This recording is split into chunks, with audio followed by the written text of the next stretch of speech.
¿A tu padre a la boda? ¿Me da asco? Amor, faltan 90 días para la boda.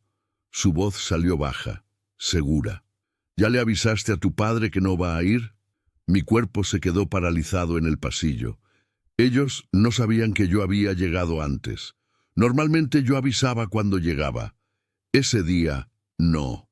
Estaban tan concentrados en su conversación que no notaron mi presencia. «Me da asco», continuó ella, sin ningún pudor. Solo de imaginarlo, con esas manos sucias de tierra en las fotos de la boda me revuelve el estómago. Yo venía directo del campo. Tengo gente que me ayuda, pero me gusta supervisar de cerca. Fue esa tierra la que me dio todo lo que hoy ellos llaman una vida cómoda en Ciudad de México. Esperé. Esperé a que mi hijo la detuviera, a que dijera cualquier cosa. «Lo sé», respondió él, con un tono demasiado controlado. «La ceremonia va a ser selecta, gente cuidada, la que a nosotros nos conviene». Hubo una pausa breve. Él es demasiado simple para ese ambiente. No encaja con la imagen que necesito mantener en mi trabajo. Miré mis manos. Sí, tenían tierra, pero eran esas manos las que firmaban los cheques. Las mismas manos que estaban pagando una boda que costaba cerca de 1 millón de pesos mexicanos. Ellos pensaban que yo trabajaba por necesidad. Nunca entendieron que yo trabajo por placer. Faltaban 90 días para la boda. Tiempo suficiente para demostrar que quien desprecia su origen no merece el destino que planeó.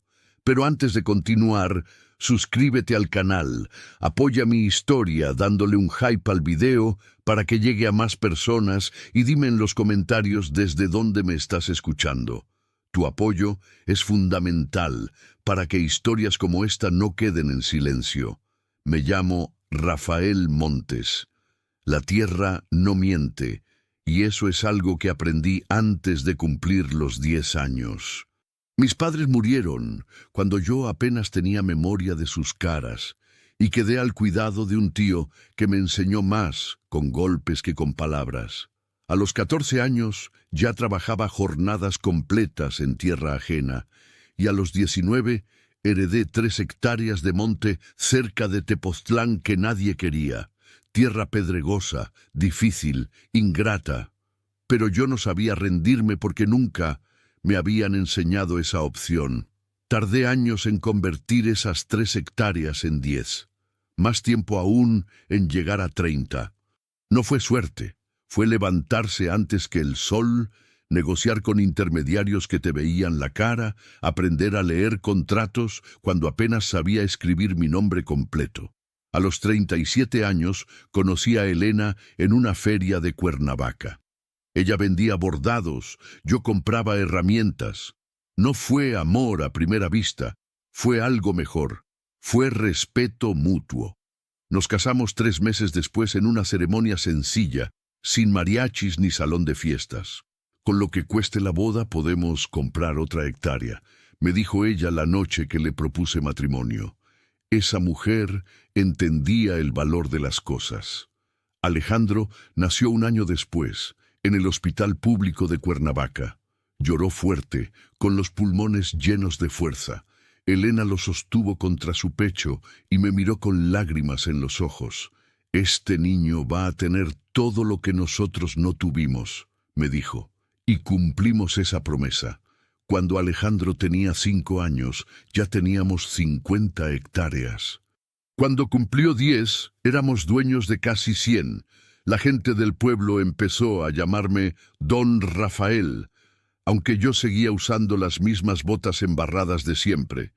Tengo 70 años ahora y sigo usando esas mismas botas.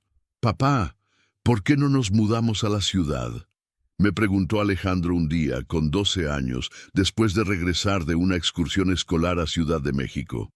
«Porque aquí está todo lo que necesitamos, mijo».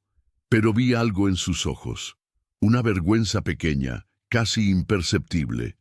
Sus compañeros vivían en departamentos con elevador. Sus padres usaban traje y corbata, no sombrero y machete. Elena me tomó de la mano esa noche. «Si él quiere estudiar en la capital, Tenemos que dejarlo ir. Dolió. Dolió como arrancar una raíz profunda. Pero lo hicimos. A los 15 años, Alejandro entró a un colegio privado en Ciudad de México. Rentamos un departamento pequeño cerca de su escuela para que pudiera vivir cómodo. Yo seguía en mis tierras.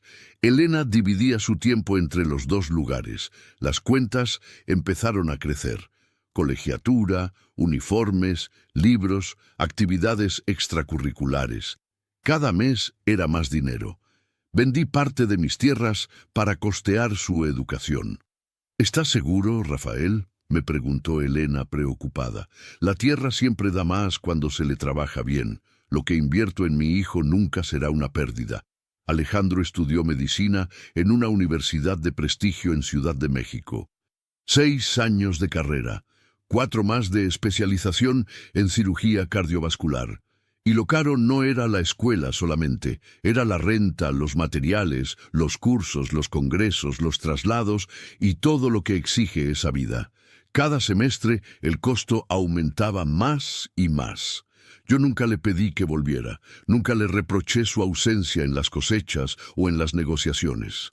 Elena y yo íbamos a visitarlo cada 2 meses, siempre con comida casera que él apenas probaba porque tenía guardia o reuniones de trabajo.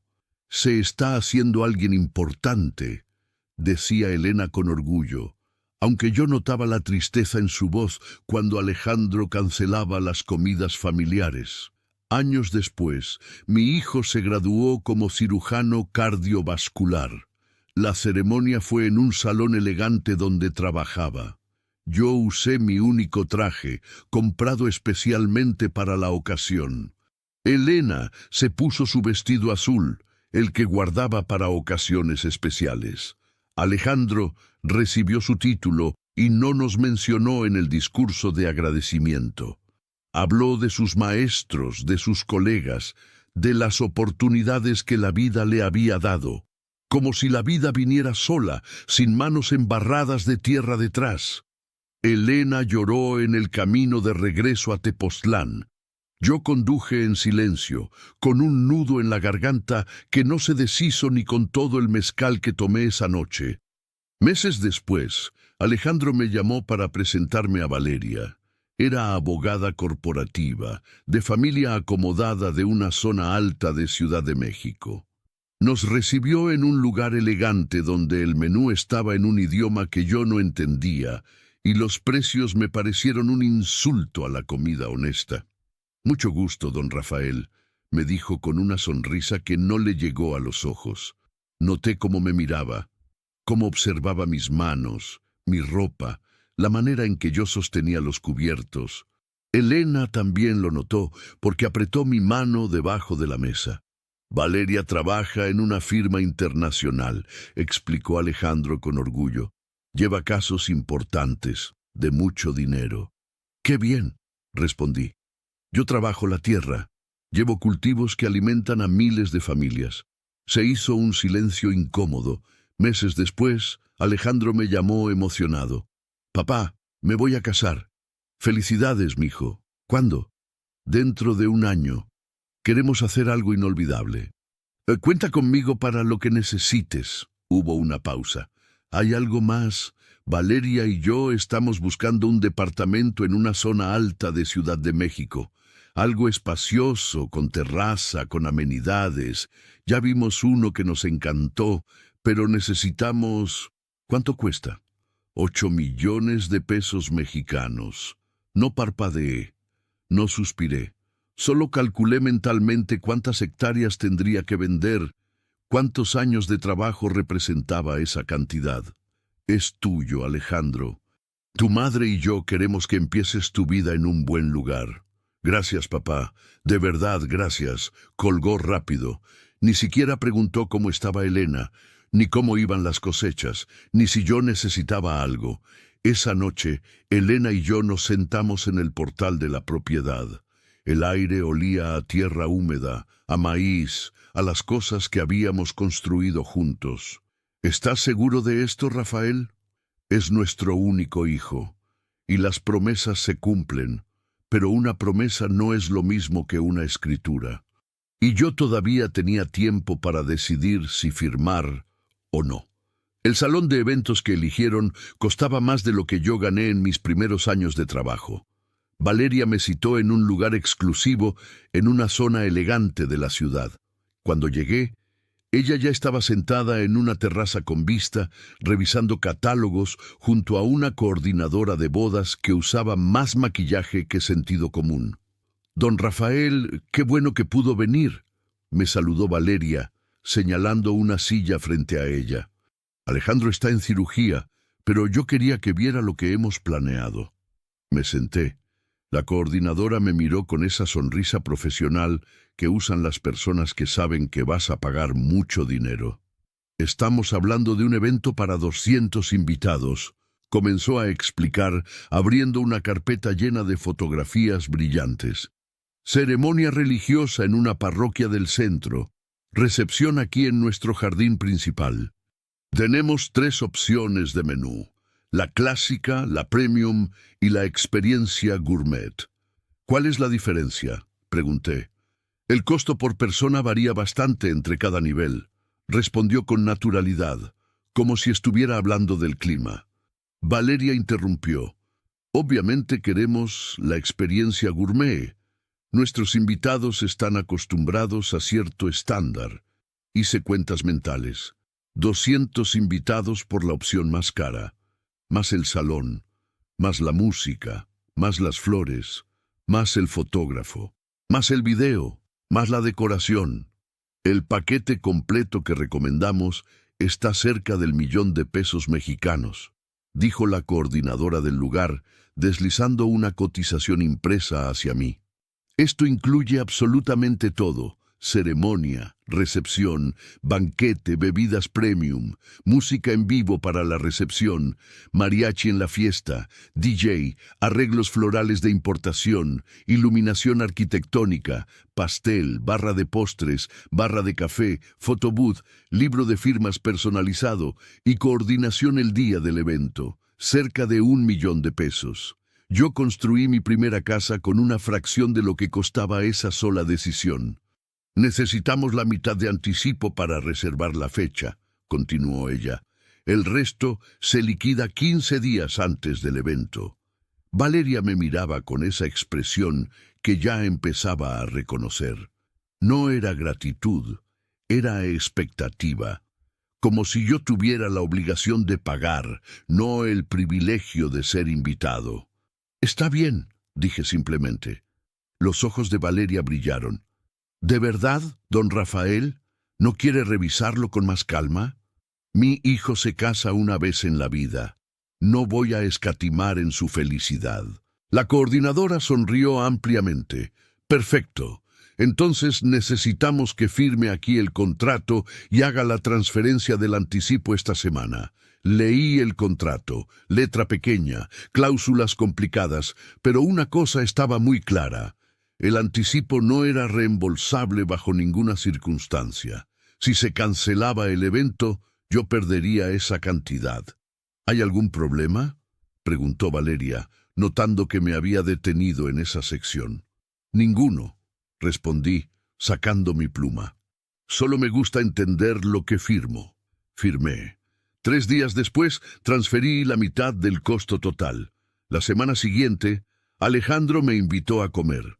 Esta vez eligió un lugar más sencillo, de comida mexicana. Al menos ahí reconocía lo que estaba comiendo.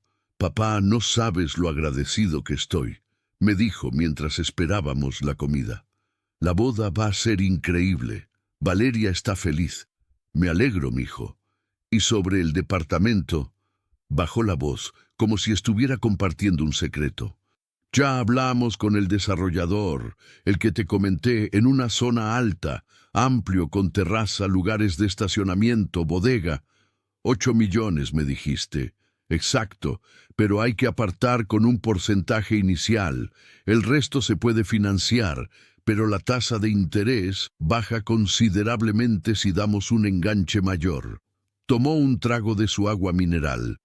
«Pensamos que si pudiéramos dar la mitad, es decir, 4 millones de pesos mexicanos, La mensualidad quedaría en algo muy manejable. Y con mi sueldo más los ingresos de Valeria en el despacho, podríamos pagar el resto sin problemas. 4 millones de pesos. Recordé cuando ahorré meses para comprar mi primera yunta de bueyes. Pensé que era una fortuna entonces. ¿Cuándo necesitan el dinero? El desarrollador nos está dando un precio preferencial, pero solo si cerramos pronto. Tenemos pocas semanas. Voy a vender unas hectáreas, dije. Para tu boda ya vendí algunas. Para el departamento venderé lo necesario. Alejandro sonrió. Esa sonrisa que yo conocía desde que era niño. La sonrisa de cuando conseguía lo que quería. Eres el mejor padre del mundo. Pero no me preguntó cuántas hectáreas tendría que vender. No me preguntó si yo necesitaba ese dinero para algo más. No me preguntó si estaba seguro. Solo asumió que yo tenía una obligación. Esa noche, de regreso a la propiedad, hice cuentas en mi libreta vieja. La mitad del costo de la boda ya pagada. La otra mitad pendiente. 4 millones para el departamento. Total. Una parte significativa de mi patrimonio. Elena estaba dormida cuando llegué. Me senté en el portal con un vaso de mezcal y miré las estrellas. Las mismas estrellas que vi cuando era joven, cuando no tenía nada, cuando la tierra era lo único que me quedaba. Pensé en Alejandro, en todas las veces que lo cargué en brazos, en las noches que Elena y yo nos desvelamos cuando tenía fiebre, en los años de esfuerzo para darle lo que nosotros nunca tuvimos. Y pensé en Valeria, en sus miradas, en sus silencios, en la forma en que pronunciaba don Rafael como si fuera una concesión, no un título de respeto. Ellos celebraban un futuro construido sobre mi trabajo, pero en ese futuro que planeaban con tanto detalle, yo no aparecía en ninguna fotografía. La segunda vez que me ignoraron fue en la prueba del traje para la boda. Valeria había insistido en que todos los hombres de la familia usáramos el mismo sastre para mantener coherencia estética en las fotografías, según sus palabras. Me citaron en una boutique elegante donde los maniquíes del escaparate usaban ropa que costaba más que una cosecha completa. Llegué puntual. Alejandro llegó 20 minutos tarde, hablando por teléfono sobre un paciente postoperatorio. Valeria ya estaba ahí, revisando telas con el sastre, un hombre delgado con lentes de diseñador y una forma de hablar que me recordó a los vendedores de seguros. Muchas palabras, poca sustancia. Don Rafael, me saludó Valeria con ese tono que ya reconocía. Qué bueno que llegó temprano. Así podemos terminar rápido con su prueba y enfocarnos en los detalles importantes de Alejandro. El sastre me midió sin mucho entusiasmo. Cuello, hombros, cintura, largo de piernas. Anotaba números en una libreta, haciendo pequeñas muecas que intentaba disimular. Tiene una estructura diferente, le dijo a Valeria en voz baja, como si yo no estuviera ahí. Los hombros son muy anchos por el trabajo físico, pero la cintura es delgada. Va a necesitar ajustes especiales. Haga lo necesario, respondió ella. Solo que en las fotos tiene que verse presentable. Presentable, como si yo fuera un mueble viejo que había que barnizar para que no desentonara con la decoración nueva. Alejandro colgó el teléfono y finalmente me prestó atención. «Papá, ¿qué te parece el traje?» «Me parece bien, mijo. Lo que tú decidas». «Perfecto», intervino Valeria rápidamente. «Entonces todos usaremos gris Oxford con corbata plateada. Es elegante, sobrio, y va perfecto con el tema de la boda». El sastre comenzó a mostrarle opciones a Alejandro. Tejidos italianos, botones de nácar, forros de seda. Cada detalle tenía un costo adicional. Al final, el traje de mi hijo iba a costar mucho más que el mío. Para don Rafael usaremos una tela más resistente, explicó el sastre. Algo que no se arrugue tanto por si acaso. ¿Por si acaso qué? por si acaso mi cuerpo no sabía cómo comportarse en un traje caro. Firmé la orden de compra sin decir nada. Semanas después, Valeria organizó una cena íntima en el departamento que rentaban. Invitó a sus padres, a su hermana y por supuesto a Alejandro y a mí. Elena no pudo ir porque estaba con gripa, así que fui solo. La familia de Valeria era exactamente lo que esperaba. El padre, empresario de importaciones. La madre, con esa elegancia artificial que viene de las clínicas de belleza caras. La hermana menor, todavía soltera, con ese aire de superioridad que solo tienen las personas que nunca han trabajado un día completo en su vida. Don Rafael, ¿cierto? Me saludó el padre de Valeria, estrechando mi mano con un apretón calculadamente firme. Valeria, nos cuenta que usted tiene tierras en Morelos. En Tepoztlán, respondí. Cultivos, principalmente. Ah, qué interesante, dijo sin interés alguno. Yo siempre he pensado que el campo es el verdadero México, lo auténtico, ¿no? Aunque claro, es un trabajo muy físico, como si el trabajo intelectual fuera superior al trabajo de las manos. Durante la cena, la conversación giró alrededor de temas que me eran completamente ajenos. Hablaron de un viaje reciente a Europa, de restaurantes con nombres que no podía pronunciar, de inversiones en fondos que no entendía. Yo comía en silencio, observando cómo Alejandro reía con los chistes del padre de Valeria, observando cómo asentía cuando la madre comentaba sobre la importancia de rodearse de gente del mismo nivel socioeconómico, observando cómo mi hijo se había convertido en alguien que yo ya no reconocía del todo. Después de la cena, mientras tomábamos café, la hermana de Valeria preguntó por las fotos de la boda. «Contratamos a un fotógrafo exclusivo», dijo Valeria con orgullo. «De los más reconocidos del país. Ha hecho bodas de políticos, empresarios, hasta de algunos artistas. ¿Y va a tomar fotos de toda la familia?», preguntó la hermana. Valeria titubeó. Solo un segundo, pero lo noté.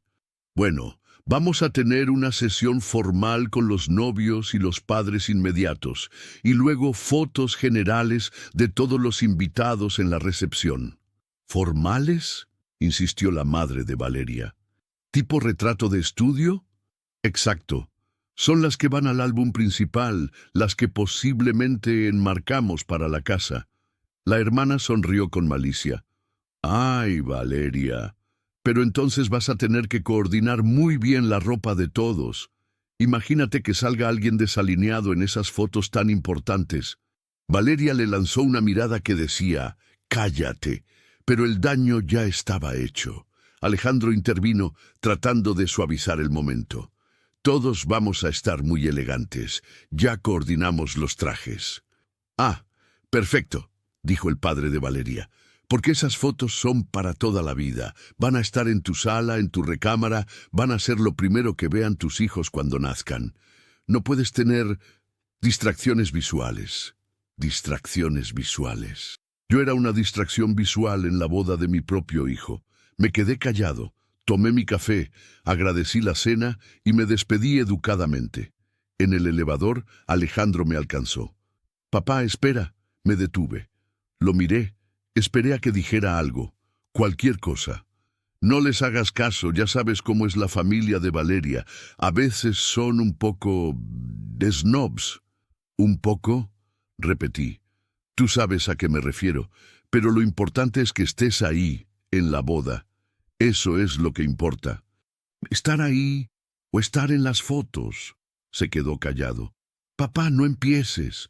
«No estoy empezando nada, Alejandro. Solo estoy entendiendo». «¿Entendiendo qué?». «Que no es un desliz, es un patrón». El elevador llegó a la planta baja. Las puertas se abrieron. «Nos vemos pronto, mijo», dije, saliendo sin esperar respuesta. Manejé de regreso a mis tierras con las ventanas abiertas, dejando que el aire frío me despejara la mente. Pero no había aire suficiente para borrar lo que acababa de confirmar. No era un comentario aislado de Valeria. No era un malentendido, no era sensibilidad de mi parte, era desprecio, calculado, constante, compartido, y mi hijo lo permitía. Llegué a la propiedad pasada la medianoche. Elena ya dormía. Me senté en el portal con mi libreta de cuentas, revisé números, contratos, fechas de pago. Fue cuando decidí que no habría más concesiones. Hay un poder en el silencio que la gente ruidosa nunca entiende. Dejé de hablar del dinero. Dejé de preguntar por la boda. Dejé de mencionar el departamento.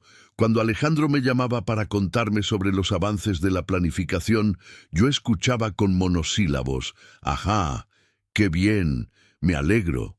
«Papá, ¿estás bien?», me preguntó una tarde, extrañado por mi falta de entusiasmo. «Perfectamente, mijo, solo estoy ocupado con la cosecha». «Ah, bueno, es que te oías distante». «Para nada. Cuéntame, ¿cómo van los preparativos?». Y él seguía hablando. Sobre el menú degustación que habían probado. Sobre las invitaciones que acababan de aprobar con papel importado de Italia. Sobre el viaje de luna de miel a Grecia que estaban planeando. Yo anotaba todo mentalmente, cada detalle, cada fecha, cada compromiso que asumían con mi dinero como si fuera un derecho adquirido, no un regalo. Pasaron semanas. Una mañana pedí una cita con mi abogado.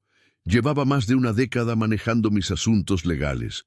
Era de los pocos profesionistas que todavía me trataba con el mismo respeto del primer día, cuando yo apenas estaba formalizando mis propiedades. «Don Rafael, qué gusto verlo», me saludó en su oficina modesta del centro de Cuernavaca. «¿En qué puedo ayudarlo?». Saqué el contrato de la boda y lo puse sobre su escritorio. «Necesito que revise esto con mucho cuidado, específicamente las cláusulas de cancelación». Se puso los lentes y comenzó a leer. Sus cejas se fruncieron a medida que avanzaba entre las páginas.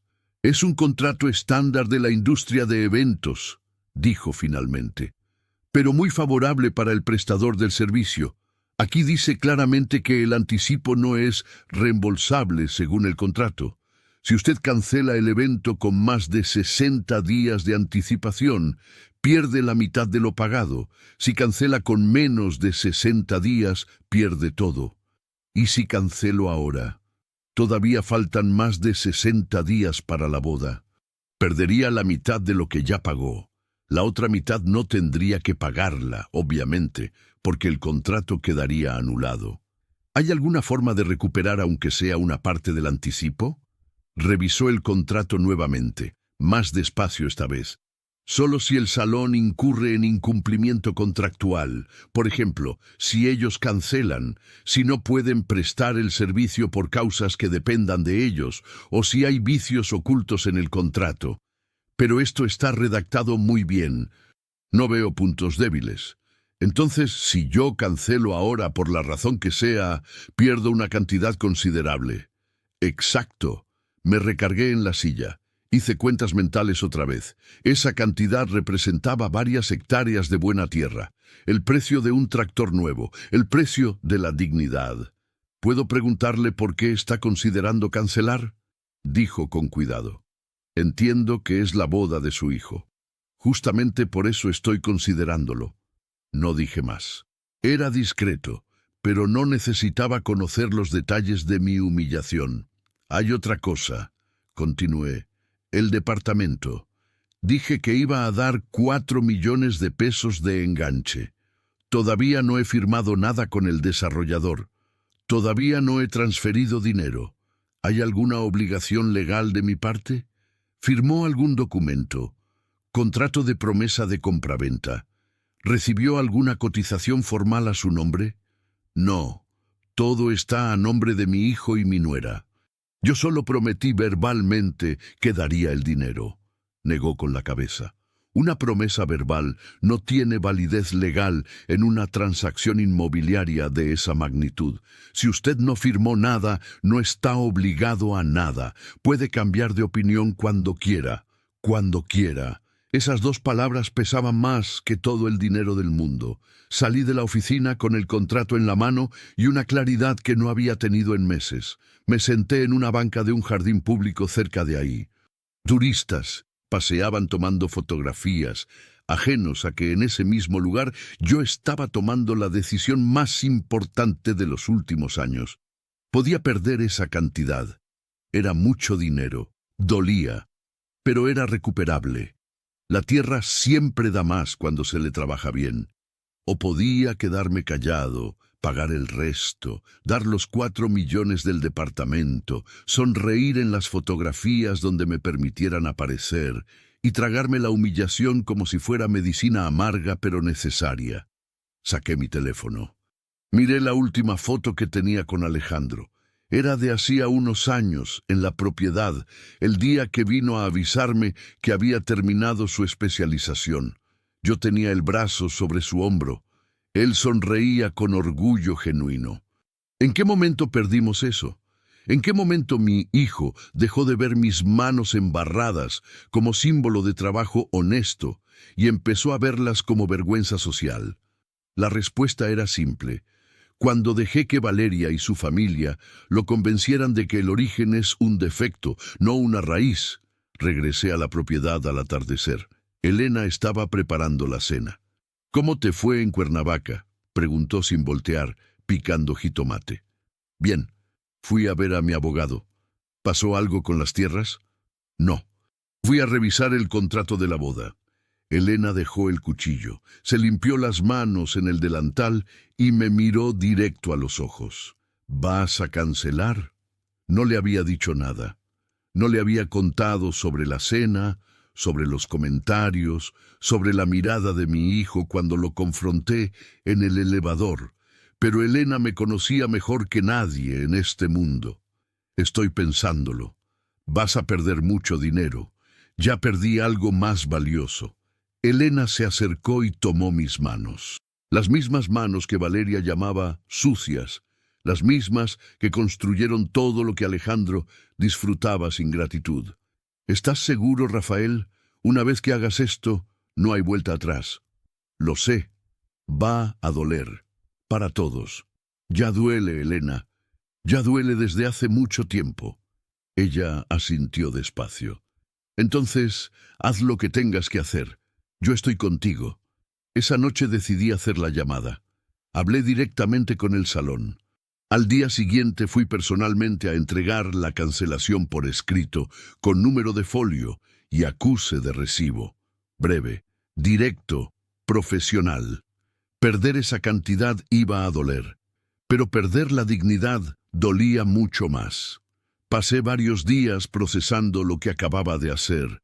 Me levanté antes del amanecer, revisé los cultivos, supervisé a los trabajadores, hice las cuentas del mes, pero en mi mente, una y otra vez, repasaba la decisión que había tomado. Elena no preguntaba.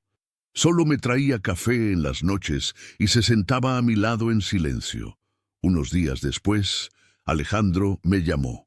«Papá, tenemos que ultimar detalles del departamento. El desarrollador necesita la confirmación del enganche esta semana. Son 4 millones de pesos mexicanos, como habíamos quedado». «Ajá. Puedes hacer el trámite el viernes. Así cerramos el trato y aseguramos el precio». «Ajá.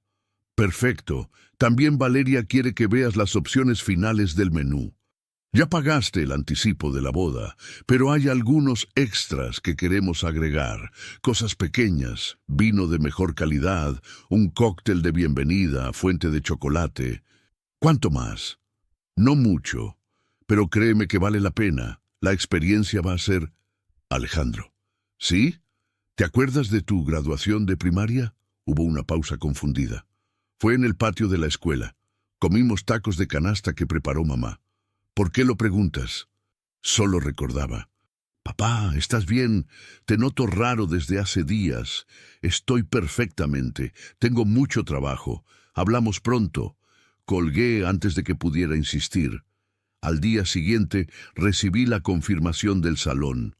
«Estimado señor Montes, lamentamos recibir su notificación de cancelación.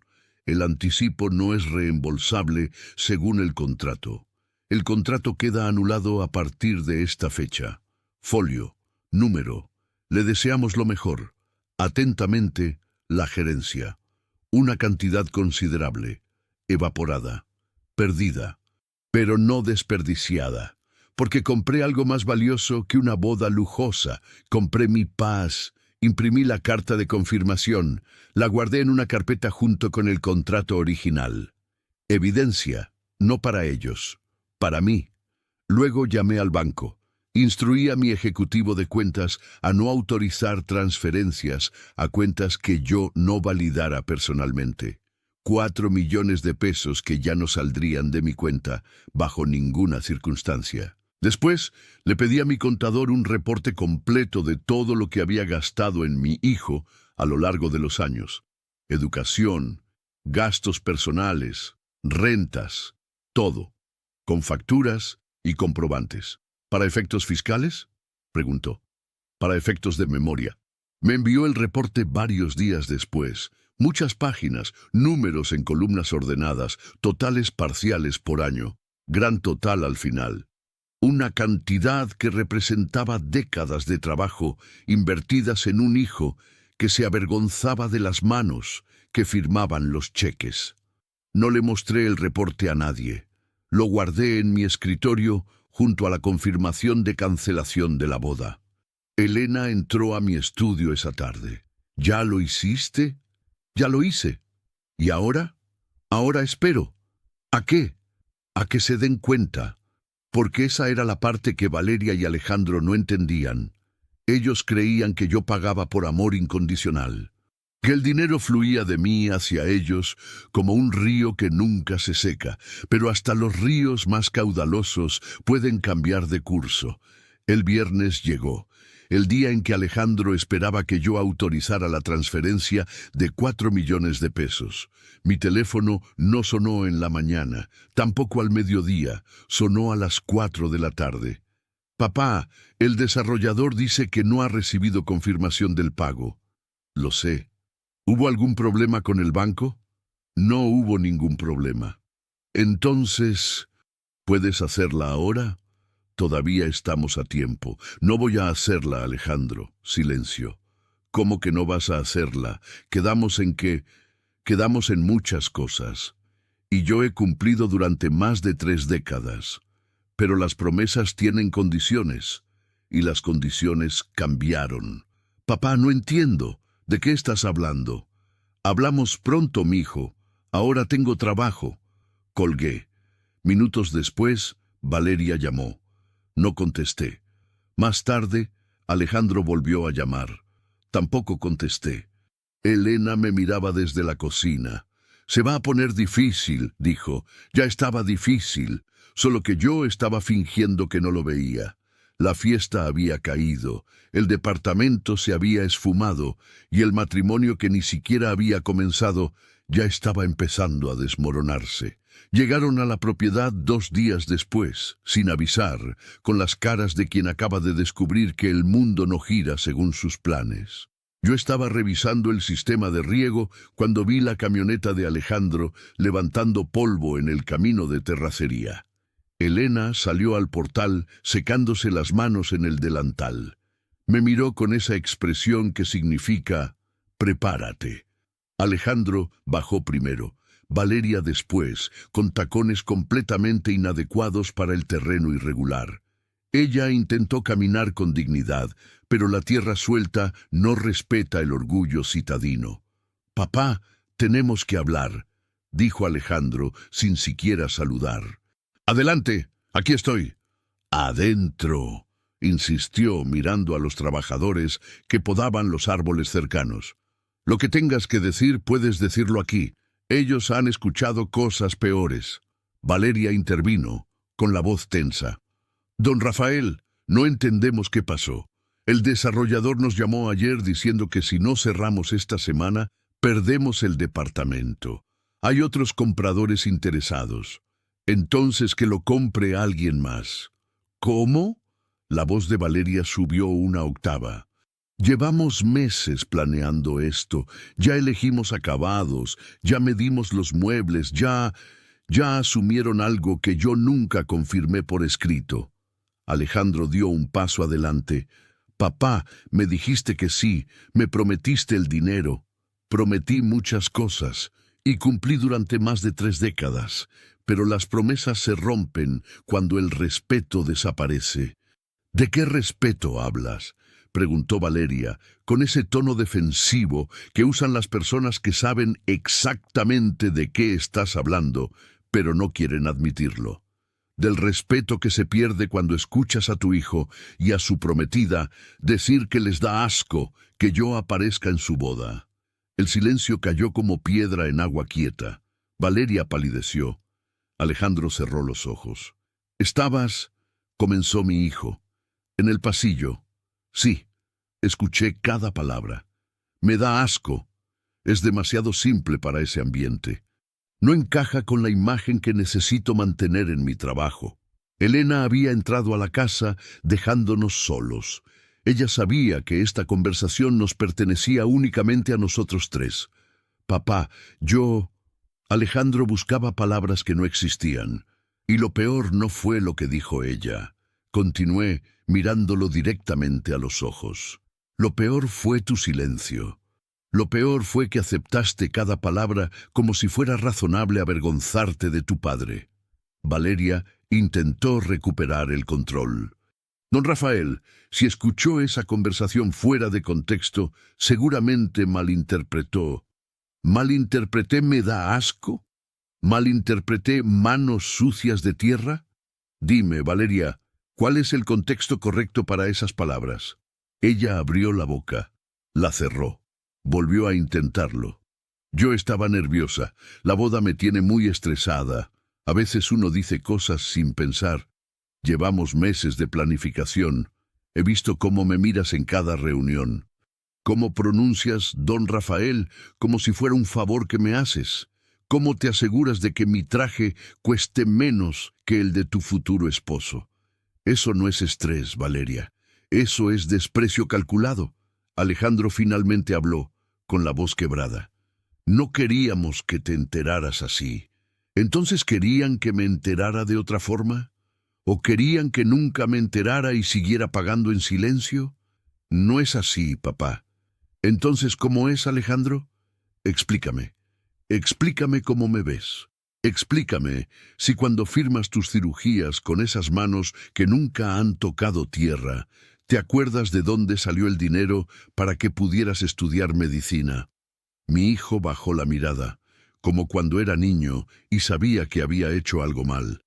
También cancelé la boda, dije con voz tranquila. Valeria casi gritó. ¿Qué hiciste qué? Cancelé el salón de eventos, cerca de 1 millón de pesos de boda. Perdí una parte considerable del anticipo, pero valió cada peso. No puedes hacer eso, Valeria temblaba de rabia. Esa es nuestra boda. No tienes derecho. Tengo todo el derecho. Yo pagaba, yo decidía, y decidí que no voy a financiar un evento del cual ustedes querían excluirme. Alejandro se pasó las manos por el cabello, desesperado. Papá, podemos arreglar esto. Podemos hablar. Valeria puede disculparse. No quiero disculpas forzadas. No quiero caridad emocional. Quiero que entiendan algo muy simple. Yo construí todo lo que ustedes tienen con estas manos que tanto les avergüenzan. Levanté mis manos, las mismas que habían firmado cheques por cantidades enormes, las mismas que habían trabajado la tierra durante décadas, las mismas que cargaron a Alejandro cuando era bebé. Estas manos pagaron tu escuela, tu universidad, tu especialización, tu ropa, tu comida, tu departamento. Cada peso que has gastado en tu vida vino de esta tierra que tanto desprecian. Valeria intentó una última estrategia. Don Rafael, si esto es por dinero, podemos... Esto no es por dinero, la interrumpí. Si fuera por dinero, habría seguido pagando. Tengo suficiente. Esto es por dignidad. Y la dignidad no se compra. Se respeta o se pierde. Alejandro dio un paso hacia mí. ¿Qué quieres que hagamos? Nada. Ya no quiero nada de ustedes. ¿Y el departamento? No habrá departamento. No habrá 4 millones de pesos. No habrá enganche. Consíganlo ustedes mismos, con su trabajo, con sus manos que nunca han tocado tierra. ¿Y la boda? Háganla con su dinero, inviten a quien quieran, tomen las fotos que quieran, pero no con mi dinero. Valeria rompió a llorar, pero no eran lágrimas de arrepentimiento. Eran lágrimas de frustración, de planes destruidos, de futuro alterado. Alejandro me miraba con una mezcla de rabia y súplica. «Papá, por favor». «No hay por favor, Alejandro. Hay consecuencias. Y las consecuencias de despreciar tu origen son estas. Fue la primera vez en su vida que mi hijo me habló sin el respaldo de mi dinero. Fue la primera vez que Valeria me vio sin la etiqueta de benefactor útil. Fue la primera vez que ellos me hablaron sin desprecio en la voz, pero también fue la primera vez que nada de lo que dijeran iba a cambiar mi decisión. Se quedaron de pie frente a mí, sin saber qué hacer con el silencio que acababa de imponerles. Valeria secaba sus lágrimas con manos temblorosas. Alejandro miraba el suelo como si ahí encontrara respuestas que yo ya no le iba a dar. «¿Hace cuánto escuchaste esa conversación?», preguntó finalmente mi hijo. 90 días antes de la boda. El mismo día que dijiste que faltaban 90 días. Llegué de mis tierras y ustedes estaban en la sala. No me vieron entrar. Y esperaste todo este tiempo sin decir nada. Esperé para ver si alguno de los dos tenía la decencia de hablar conmigo, de explicarme, de disculparse. Pero no. Siguieron planeando la boda, siguieron gastando mi dinero, siguieron asumiendo que yo iba a pagar por todo, mientras ustedes decidían si yo era lo suficientemente presentable para aparecer en sus fotografías. Valeria intentó recuperar algo de compostura. «Don Rafael, fue un comentario desafortunado. Estaba cansada, frustrada con tantos detalles de la boda. No fue personal». «¿No fue personal?», repetí con incredulidad. «Dijiste que te daba asco imaginarme en las fotos de tu boda. ¿Cómo puede ser eso no personal?». «Exageré. A veces exagero cuando estoy bajo presión». «No exageraste. Fuiste honesta. Por primera vez en todos estos meses, fuiste completamente honesta sobre lo que piensas de mí». Alejandro levantó la mirada. «Papá, yo debí defenderte. Lo sé. Pero Valeria y yo estábamos discutiendo sobre muchas cosas de la boda. Su familia quería ciertas cosas, nosotros queríamos otras. Todo estaba muy tenso. Y la solución era excluirme, borrarme de su día especial mientras yo pagaba cada detalle. No queríamos borrarte. Solo queríamos...». Se detuvo, buscando palabras que no sonaran tan brutales. «¿Querían qué? Dilo. Por una vez en tu vida, di la verdad completa. Queríamos que la boda se viera de cierta manera, elegante, sofisticada. Hay colegas importantes que van a ir. Hay socios del despacho de Valeria. Gente que no debe saber que el padre del novio trabaja la tierra. No es eso. Es exactamente eso, Alejandro. Te avergüenzas de tu origen. Te avergüenzas de mí». Mi hijo negó con la cabeza, pero sus ojos lo delataban. Había verdad en lo que yo decía y ambos lo sabíamos. «La humillación que ustedes me causaron tiene un precio», continué. «Y ese precio lo estamos pagando todos». Valeria se enderezó, recuperando algo de su actitud defensiva. «Entonces, esto es una venganza. Nos está castigando». «No es venganza, es justicia. Hay una diferencia. La venganza es irracional. La justicia establece límites, y el límite es este. No voy a seguir financiando un futuro donde no soy bienvenido». «Siempre fuiste bienvenido», dijo Alejandro débilmente. «Bienvenido como proveedor, como chequera ambulante, pero no como padre, no como persona que merece respeto». Elena apareció en la puerta con una jarra de agua fresca. La puso en la mesa del portal sin decir palabra y volvió a entrar. Su silencio era más elocuente que cualquier discurso. Valeria tomó agua con manos temblorosas. Alejandro solo miraba la jarra sin tocarla. «¿Qué quieres que hagamos para arreglar esto?», preguntó Valeria finalmente, con un tono más conciliador. «¿Quieres una disculpa formal? ¿Quieres que cambiemos los planes de la boda? ¿Quieres estar en todas las fotos? No quiero nada de eso. Entonces, ¿qué quieres? Quiero que entiendan que el respeto no se recupera con súplicas de último momento». Alejandro dio un paso adelante, con los ojos húmedos. Papá, dame tiempo. Déjame procesar todo esto. Déjame hablar con Valeria. Podemos cambiar. Podemos ser mejores. El tiempo no cambia el carácter, mijo. Solo lo revela. Y lo que ustedes revelaron en esa conversación es lo que realmente piensan cuando creen que nadie los escucha. No es justo, dijo Valeria con la voz quebrada. No es justo que una conversación privada destruya todo. ¿No es justo? La miré directamente. ¿Sabes qué no es justo?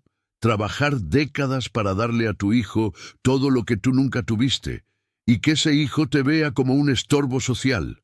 Eso no es justo. Valeria bajó la mirada. «Danos una oportunidad», insistió Alejandro. «Una sola oportunidad de demostrarte que podemos cambiar». Tuvieron 90 días de oportunidad, desde el día que escuché esa conversación hasta hoy. 90 días en los que pudieron acercarse a mí, hablar conmigo, tratarme diferente. Pero no lo hicieron. Siguieron igual. Siguieron planeando la boda sin mí, siguiendo esperando mi dinero sin mi presencia. «Porque no sabíamos que habías escuchado», argumentó Valeria. «Exacto. No sabían. Y por eso siguieron siendo ustedes mismos. Ese es el verdadero problema. No necesitan cambiar su comportamiento, necesitan cambiar lo que realmente piensan. Y eso no se hace en una tarde de súplicas desesperadas». Alejandro se dejó caer en una de las sillas del portal. Puso su cabeza entre las manos. Valeria permaneció de pie, con los brazos cruzados, luchando entre el orgullo herido y la desesperación de perder lo que había planeado. «¿Entonces no hay nada que podamos hacer?», preguntó mi hijo con voz apagada. «Pueden aprender, pueden crecer, pueden entender que la dignidad de un hombre no se mide por la limpieza de sus manos, sino por la honestidad de su trabajo». Me di la vuelta hacia la casa. Cuando entiendan eso de verdad, cuando no sea solo palabras de emergencia, sino convicción genuina, entonces podremos hablar. «¿Y mientras tanto?», preguntó Alejandro. «Mientras tanto, vivan con las consecuencias de sus decisiones. Así como yo he vivido con las mías durante décadas, entré a la casa. Elena estaba junto a la ventana, observando. ¿Crees que lo entendieron?», me preguntó. «Todavía no, pero lo van a entender, porque el respeto se gana desde el principio o no existe». Los vi alejarse desde el portal, la camioneta levantando polvo en el mismo camino por donde tantas veces Alejandro llegó de niño, corriendo hacia mis brazos después de un día de escuela. Elena se sentó a mi lado en el viejo sillón de madera que construí hace décadas. «¿Cómo te sientes?», preguntó. «Vacío, pero libre. ¿Crees que vuelvan?». «No lo sé. Y honestamente, no puedo preocuparme por eso ahora. Pasaron semanas sin noticias, ni llamadas, ni mensajes. Silencio absoluto. Yo seguí con mi rutina. Levantarme al amanecer, revisar los cultivos, supervisar el riego, negociar con compradores. Las mismas manos que ellos despreciaban seguían trabajando, seguían produciendo, seguían construyendo. Porque eso es lo que hacemos las personas que venimos de la tierra. No nos detenemos porque otros no valoren nuestro esfuerzo. Seguimos adelante porque el trabajo honesto es su propia recompensa. Elena me contó después que Alejandro la llamó varias veces, que lloraba por teléfono, que Valeria había entrado en pánico cuando sus padres descubrieron que la boda estaba cancelada. «¿Qué le dijiste?», le pregunté. «Que hablara contigo, que yo no podía arreglar lo que él había roto. Un mes después del enfrentamiento en la propiedad, recibí una carta certificada. La abrí con manos tranquilas. Era de Alejandro. Varias páginas escritas a mano, algo que no hacía desde que le enseñé a escribir. Papá, he pasado el último mes intentando entender cómo llegamos aquí, cómo llegué a convertirme en alguien que se avergüenza de su propio padre. Valeria y yo cancelamos oficialmente la boda. No porque tú cancelaras el salón, sino porque yo me di cuenta de algo. Si me casaba con alguien que te desprecia, me estaría casando con alguien que desprecia todo lo que soy. Porque yo soy tu hijo. Llevo tu sangre, llevo tu apellido. Y cada cosa que he logrado en mi vida fue posible gracias a tu sacrificio. Terminé con Valeria hace semanas. No fue fácil. Su familia me llamó ingrato, me dijeron que estaba tirando mi futuro a la basura. Pero por primera vez en años tomé una decisión pensando en lo que es correcto, no en lo que es conveniente. No te escribo para pedirte dinero, no te escribo para pedirte que me perdones, te escribo para decirte que tenías razón. En todo, me avergoncé de ti. Y al hacerlo, me avergoncé de mí mismo. Voy a mudarme a algo más modesto.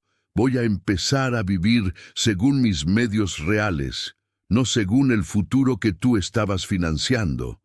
Necesito aprender a construir mi propia vida con mis propias manos. Aunque esas manos nunca hayan tocado tierra, no sé si algún día puedas perdonarme. No sé si volveremos a tener la relación que teníamos antes. Pero quiero que sepas que finalmente entendí la lección más importante que intentaste enseñarme. La dignidad no se compra, se defiende. Gracias por defenderla, incluso cuando eso significó perderme a mí. Tu hijo, Alejandro. Leí la carta varias veces. La última vez con lágrimas que no intenté ocultar. Elena me la quitó de las manos y la leyó en silencio. Cuando terminó, también tenía los ojos húmedos. ¿Vas a responderle?, preguntó. Todavía no. Necesito ver si las palabras se convierten en acciones, porque las palabras son fáciles, especialmente cuando has perdido algo que querías. Las acciones son las que revelan el verdadero cambio. Pasaron meses. Alejandro no volvió a pedir dinero. No volvió a hablar de departamentos lujosos o bodas caras. Según Elena, que mantenía contacto discreto con él, se había mudado a un lugar más sencillo. Seguía trabajando, seguía haciendo cirugías. Pero ahora vivía con lo que ganaba, no con lo que yo le daba. Un sábado por la mañana escuché un coche deteniéndose frente a la propiedad. Salí al portal. Era Alejandro, solo, sin Valeria, sin planes, sin peticiones. Bajó del coche con ropa sencilla. Jeans, camisa de trabajo, botas. Hola, papá. Hola, mijo. Vine a ayudarte con la cosecha. Si quieres. Nos miramos en silencio. En sus ojos vi algo que no veía desde hacía años. Humildad, respeto y algo más profundo. Vergüenza genuina. Las herramientas están en el cobertizo, dije finalmente. Ponte guantes. La tierra perdona, pero las espinas no. Trabajamos juntos ese día. Él no sabía cómo hacerlo bien. Se cansó rápido. Se manchó de tierra. Se cortó las manos a pesar de los guantes. Pero no se quejó. No pidió descanso. No miró el reloj. Al atardecer nos sentamos en el portal. Elena nos trajo agua fresca y pan recién hecho. Perdí una cantidad considerable con la cancelación de la boda, le dije mientras comíamos. Lo sé. Pude haber perdido 4 millones más con el departamento. Lo sé. Fue un precio alto. Alejandro me miró directo a los ojos. Yo perdí mucho más que eso, papá. Perdí tiempo contigo. Perdí respeto por mí mismo. Perdí la oportunidad de aprender de ti todos estos años que estuve demasiado ocupado avergonzándome. Dejé el pan sobre la mesa. El dinero se recupera, mijo. También lo demás, si estás dispuesto a trabajar por ello. Lo que no se recupera es el tiempo perdido. Lo sé. Por eso estoy aquí. no para recuperar lo perdido, sino para no perder lo que todavía podemos tener. Elena nos miraba desde la ventana con una sonrisa que no había visto en meses. Alejandro se quedó esa noche. Durmió en su antigua habitación, la que Elena mantenía exactamente como la dejó cuando se fue a la ciudad. No sé si algún día volveremos a ser lo que éramos. Pero ese día, trabajando la tierra juntos, con las manos embarradas de barro, recuperamos algo más importante que el dinero gastado o las promesas rotas. Recuperamos el respeto. Y el respeto, a diferencia del dinero, no tiene precio. Ellos perdieron mucho más que dinero. Esta historia no es solo sobre dinero, es sobre límites, sobre el momento en que decides que tu paz vale más que cualquier cantidad. Perdí una suma considerable cuando cancelé esa boda. Fue doloroso. Pero gané algo invaluable, recuperé mi autoestima, porque cuando permites que otros te falten al respeto, les enseñas que tu valor está en venta, y mi valor nunca lo estuvo. La tierra me enseñó que todo lo que siembras, lo cosechas. Sembré respeto en mi hijo durante décadas, pero dejé que otros plantaran desprecio donde yo había cultivado amor. Cortar esa maleza dolió, costó dinero, costó lágrimas, costó una relación que pensé perdida para siempre, pero valió cada peso, cada lágrima, cada noche sin dormir, porque mi hijo regresó, no por el dinero. Regresó porque finalmente entendió que las manos sucias de tierra son manos honradas. Ahora te pregunto a ti, ¿tú mantendrías una promesa después de ser humillado? ¿Cuál es el precio de tu paz? ¿Hasta dónde llegan tus límites? Piénsalo, porque todos enfrentamos ese momento donde debemos elegir entre ceder o mantenernos firmes. Yo elegí mi paz y nunca me he arrepentido. Si esta historia te tocó el corazón, déjame un comentario. Suscríbete al canal para más historias de personas que defendieron su valor. Activa la campanita y recuerda, el respeto se gana o se pierde, pero nunca se suplica.